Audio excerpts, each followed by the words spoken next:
Cricket Himachal की पहचान बन गई है। कबड्डी में अजय ठाकुर ने नाम रोशन कर दिया है, लेकिन अब बारी है उस वॉलीबॉल में हिमाचल को पहचान दिलाने की, जिसके लिए शाम होते ही हर ग्राउंड खिलाड़ियों और दर्शकों से पट जाता है, जिसमें यूथ की जान बसती है। लेकिन इसे ऊपर ले जाने के लिए उन लोगों को भी दिक्कतें पेश आ रही हैं जो इस पर काम कर रहे हैं। खेलो इंडिया सेंटर संधोल के संचालक शैलेंद्र शर्मा ने इन दिक्कतों और कमियों को उजागर कर सरकार के सामने अपनी समस्या रखी है और उनके समाधान की मांग की है। क्या कहना है शैलेंद्र शर्मा का, सुनिए। मैं Shailendra Sharma, secretary general sports and culture club Sandhol और संचालक खेलो इंडिया वॉलीबॉल स्मॉल सेंटर।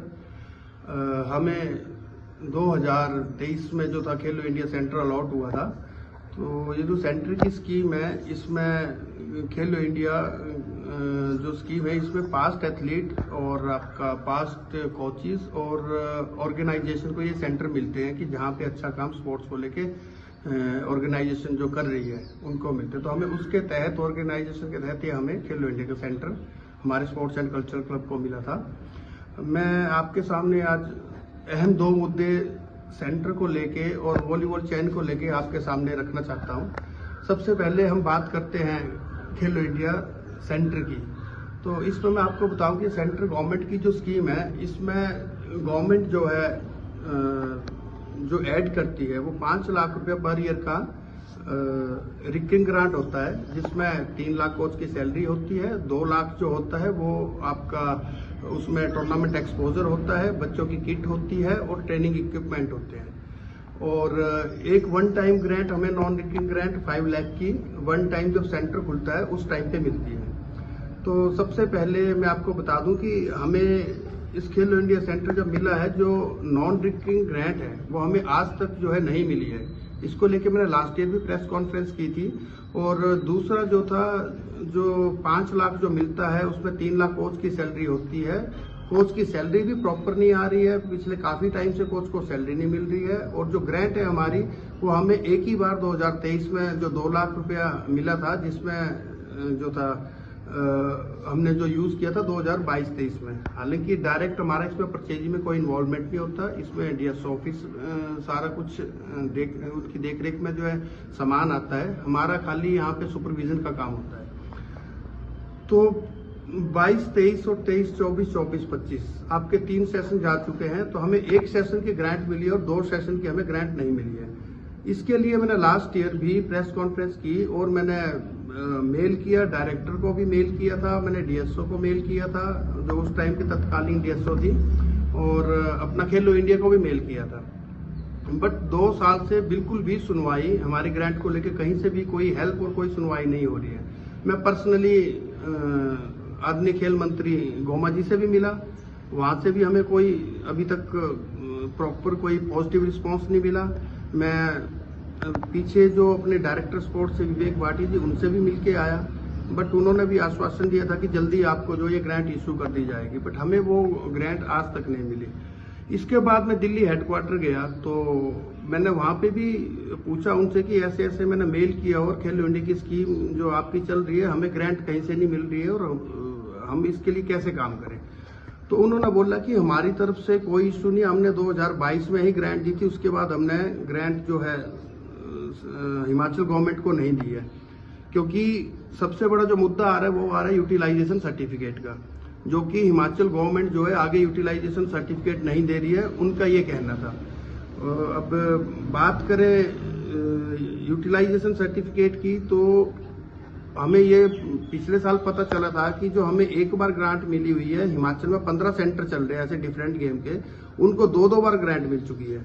और पिछले साल जो था हमें खाली संधोल, हमारा जो खेलो इंडिया सेंटर संधोल है, हमें ही ग्रांट नहीं मिली थी।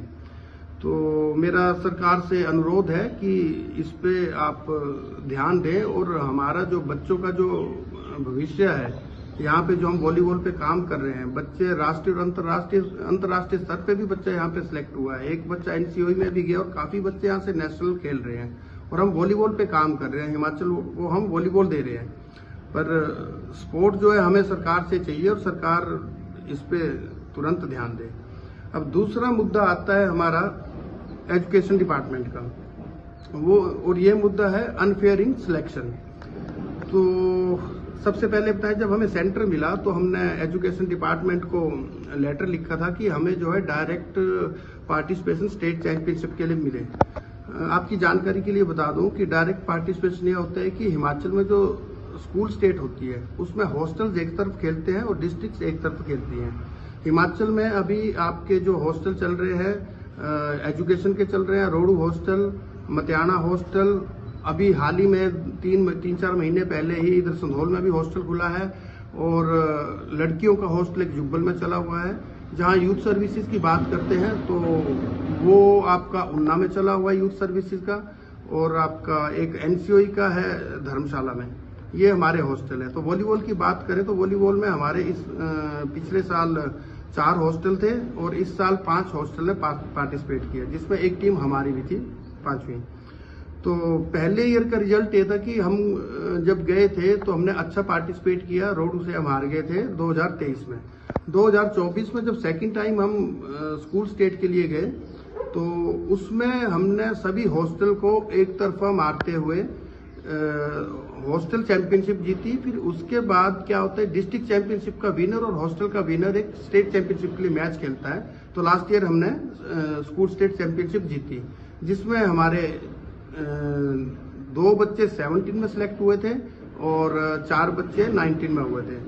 तो उस टाइम भी अनफेयर हुआ था सिलेक्शन में, बट हमने ये मुद्दा डायरेक्टर उस टाइम के जो हायर एजुकेशन थे अमरजीत जी के सामने रखा था। तो उन्होंने सभी को बुला के, जो बच्चा हमारा रह गया था तो उन्होंने उसको बच्चे को दोबारा ट्रायल हुए थे तो बच्चा वहां पे फिर सिलेक्ट हुआ था। और लास्ट ईयर ही हमने इंटर कॉलेज चैंपियनशिप भी, जिसमें कि हमारे बच्चे जो खेलो इंडिया सेंटर में प्रैक्टिस करते हैं, इंटर कॉलेज भी बच्चे लास्ट ईयर रोडू में सीमा कॉलेज में हुई थी, वो हम जीत के आए थे।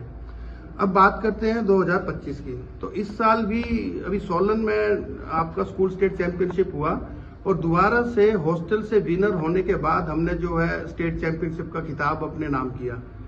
हमने खाली स्कूल स्टेट चैंपियनशिप ही नहीं बल्कि जो अपना इंटर कॉलेज था एसपीयू का मनाली में हुआ, हमने दोबारा से इंटर कॉलेज भी जीता और हमने अपना जो था कि वहां पे विजय का जो परचम लहराया। बात आती है स्कूल स्टेट के सिलेक्शन की। एक एनसीओई स्कीम चली हुई है, नेशनल सेंटर ऑफ एक्सीलेंस। कुछ बच्चे वहां पे पढ़ते हैं, प्रैक्टिस करते हैं, पढ़ते शायद हिमाचल में है, प्रैक्टिस जो है नेशनल सेंटर ऑफ एक्सीलेंस में करते हैं। तो लास्ट ईयर एक प्रोसीडिंग डली कि जो बच्चे एनसीओई के हैं उनके ट्रायल होंगे।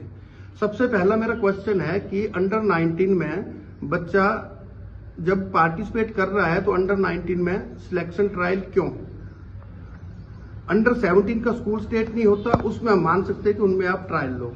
अगर बच्चा एनसीओई में प्रैक्टिस कर रहा है तो भारत सरकार वहां बच्चों को आने जाने का पूरा खर्चा देती है। जो भी रिकॉग्नाइज टूर्नामेंट होते हैं, जैसे आपका स्कूल स्टेट हो गया, इंटर कॉलेज हो गया, आपका जो भी सीनियर स्टेट होगा, विद परमिशन बच्चा वहां से आता है।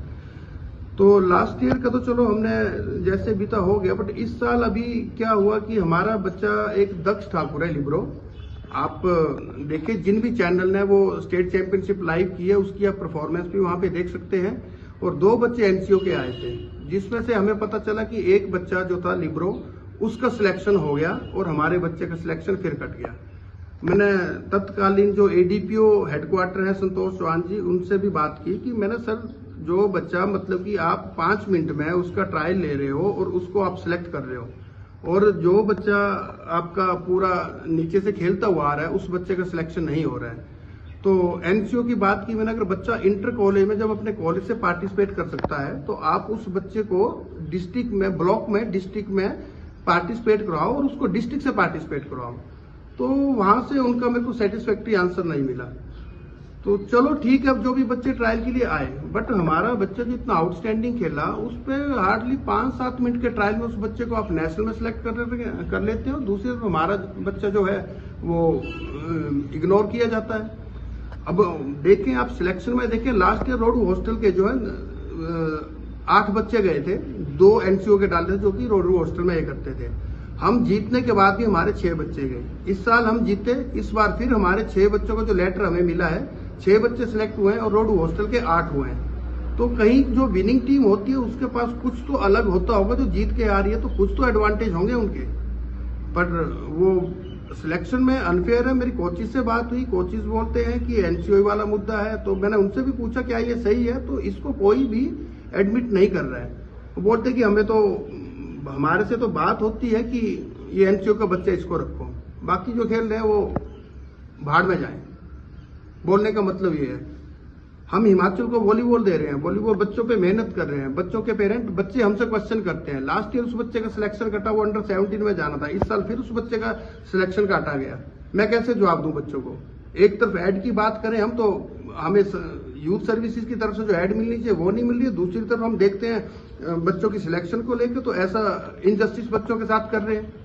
आप हॉस्टल्स पे, जितने हॉस्टल खुले हुए हैं, आप लाखों में, मैं तो, मेरा ये मानना है कि शायद अप्रोक्सीमेटली 40 लाख से ऊपर ही खर्चा आता होगा एक हॉस्टल का एक साल का। हमारे को 1-2 लाख की ऐड मिल रही है और हमें वो भी 2 साल से नहीं मिली। हम उन बच्चों के साथ कॉम्पीट करके हम विन करके आ रहे हैं। बट जहां पे सिलेक्शन की बात है, इनजस्टिस कर रहे हैं, मैं इसके बिल्कुल भी फेवर में नहीं हूं। मैं इसका बिल्कुल कंडेम करता हूं और मैं हिमाचल सरकार से दरख्वास्त करता हूं कि इस मुद्दे को देखें। जहां आप इतना स्पोर्ट्स के लिए कर रहे हैं, अभी पीछे आपने स्पोर्ट्स पॉलिसी में जो है एथलीट्स को, जो भी आपके इंटरनेशनल थे, उनको इतना कुछ आप सपोर्ट कर रहे हैं। अभी हाल ही में क्रिकेट में आप लड़की को 1 करोड़ रुपए दे रहे हैं और हमारे यहाँ पे सेंटर में बिना किसी ऐड के हम इतना कुछ कर रहे हैं और हमारे जो है बिल्कुल भी कुछ भी हेल्प नहीं मिल रही है। तो रिक्वेस्ट करता हूं सीएम साहब से कि इस चीज को आप थोड़ा सा देखें और अगर कोई गलत कर रहा है तो उसके ऊपर कार्रवाई भी करें।